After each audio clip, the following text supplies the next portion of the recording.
आज हम लोग पढ़ेंगे कॉन्केविटी और कॉन्वेक्सिटी। ठीक है, इम्पॉर्टेंट टॉपिक है। इसको पहले समझ लेते हैं कि ये होता क्या है, कॉन्वेक्सिटी और कॉन्केविटी होता क्या है।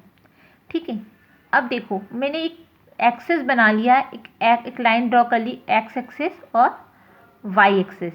ठीक है, और मैंने एक्स एक्सेस पे मैंने एक लाइन बना ली है, एक फिक्स लाइन ए बी। ये जो लाइन है मेरी ए बी एक फिक्स लाइन है।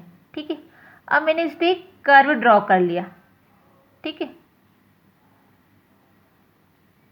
एक कर्व ड्रॉ करा। देखो इस लाइन से मुझे कोई खास मतलब नहीं, मुझे ये जो नीचे वाली लाइन दी उसी से, तो मैंने एक ये लाइन ड्रॉ कर ली है। ठीक है, इस पर इस कर्व से वाली लाइन एक ड्रॉ कर ली, इस पर एक पॉइंट पी ले लिया। ठीक है, और एक फिक्स लाइन, तो फिक्स लाइन पर कर्व एट पॉइंट पी, मतलब पॉइंट पी पर ये कर्व किस टाइप सा होगा, कॉन्वेक्स होगा कि कॉन्केव होगा। तो इस टाइप से जो ये इसके जस्ट अपोजिट लाइन के अपोजिट डायरेक्शन में यदि कर्व का माउथ है या मुंह है, जैसे फेस है, जैसा भी ये लाइन है और उसके अपोजिट डायरेक्शन में कर्व का माउथ है, तो वो हमेशा हो जाएगा कॉन्वेक्स। ठीक है, सेम इधर से मैंने क्या करा, यदि एक एक्सेस बना लिया, एक्स एक्सिस और वाई एक्सिस, एक फिक्स लाइन ले ली और एक कर्व बनाया और उस पर एक पॉइंट पी है।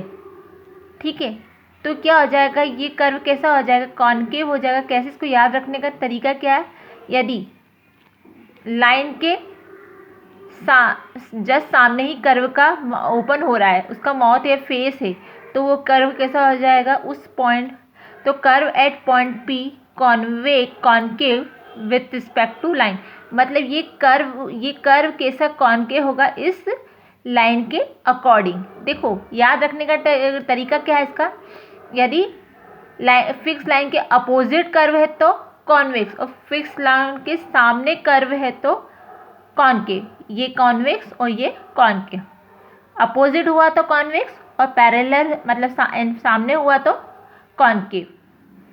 ठीक है, ये तो हमने लाइन की बात कर ली। यदि हम एक फिक्स पॉइंट ले लेते हैं, ये तो लाइन के यदि हुआ लाइन पे विथ रिस्पेक्ट टू लाइन के अकॉर्डिंग। अब विथ रिस्पेक्ट टू पॉइंट, मान लो एक हमने कर्व बना लिया, ठीक है, और एक फिक्स पॉइंट ले लिया। अब देखो ये फिक्स पॉइंट यहाँ पर कर्व इसके जस्ट अपोजिट है, यहाँ लाइन के अपोजिट कर्व ओपन हो रहा था और यहाँ पॉइंट के अपोजिट कर्व ओपन हो रहा है, तो ये कॉन्वेक्स होगा।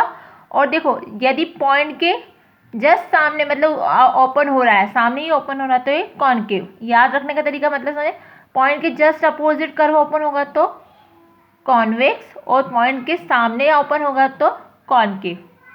समझ में आ गया, ये हो गया हमारा कॉन्केविटी और कॉन्वेक्सिविटी ऑफ कर्व। अब point of inflection, very important. देखो नाती परिवर्तन बिंदु, हिंदी में, इंग्लिश में पॉइंट ऑफ इन्फ्लेक्शन।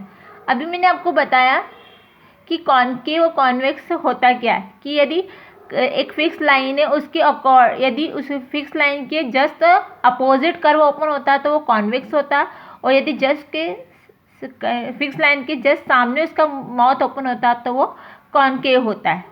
ऐसे फिक्स लाइन का मैंने बता दिया, कि ऐसे पॉइंट का बताया कि पॉइंट के जस्ट अपोजिट होगा तो कॉन्वेक्स, और पॉइंट के जस्ट सेम होगा तो सामने उसका फेस ओपन होगा तो वो कॉन्केव होगा।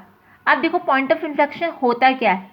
अब point can a curve at which the curve changes from concavity to convexivity और कॉन्वेक्सिविटी टू कॉन्केविटी। मतलब क्या होता है, एक ऐसा पॉइंट जिससे कर्व अपनी कंडीशन चेंज कर दे, वो कॉन्वेक्स से कॉन्केव बन जाए, कॉन्वेक्स से कॉन्केव और कॉन्केव से कॉन्वेक्स। मतलब देखो ये ऐसा कर्व जा रहा था, ये पहले कैसा था, कॉन्वेक्स, फिर ऐसा हुआ तो ये कॉन्केव, या तो फिर ऐसा हुआ तो फिर ये सब, मतलब इस पॉइंट पे ये जाके ये चेंज हो रहा था, इस पॉइंट को बोलेंगे point of inflection. Clear, point of inflection समझ में आया। अब टेस्ट फॉर द कॉन्केविटी और convexivity. A curve is concave और convex at point P with respect to X axis. देखो यहाँ वाई एक्सिस की बात है, यहाँ एक्सिस, मतलब यदि कोई कर्व हो किसके कैसा होगा, एक्स एक्सिस पर होगा। अ कर्व इज कॉन्केव और convex at point P with respect to X axis according to हम उसका क्या निकालेंगे, Y D two Y by D x two positive होगा और नेगेटिव एट पॉइंट पी पर। यदि यदि हमने किसी भी कर्व का D two Y by D x two निकाला और वो ग्रेटर देन जीरो हुआ तो वो क्या हो जाएगा, यदि ग्रेटर देन जीरो हुआ तो कॉन्वेक्स और लेस देन जीरो हुआ तो कॉनकेव। याद रखना, ग्रेटर देन जीरो तो कॉन्वेक्स और less than zero to concave. Similarly curve is convex और concave at point P with respect to Y axis. अभी हमने यहाँ d two Y by D x two निकाला, यहाँ निकालेंगे d two by x upon d two two, ठीक है। तो यदि ये ऐसा निकालेंगे तो यदि ये ग्रेटर देन जीरो है तो ये कॉन्वेक्स और ये concave.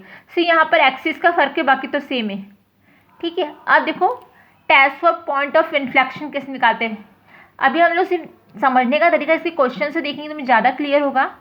Test for point of inflection, एक ऐसा पॉइंट, अभी आपको पॉइंट ऑफ इन्फ्लेक्शन पता चल गया कि जिस पॉइंट पर कर्व अपनी कंडीशन चेंज कर देता है कॉनकेव से कॉन्वेक्स और कॉन्वेक्स से कॉनकेव। ये वाला देखो, जैसे इस पॉइंट पे कर्व ने अपनी कंडीशन चेंज कर दी कॉनकेव से कॉन्वेक्स से, तो ये वाला हो जाए पॉइंट ऑफ इन्फ्लेक्शन। ये याद रखना, there is a point of inflection at P X Y. तो हमें कहना है d two Y by D x two equals to zero and d two Y by D x two not equal point P.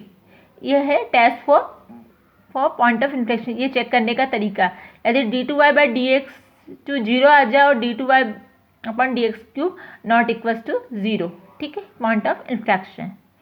ये हम लोग question से देखेंगे।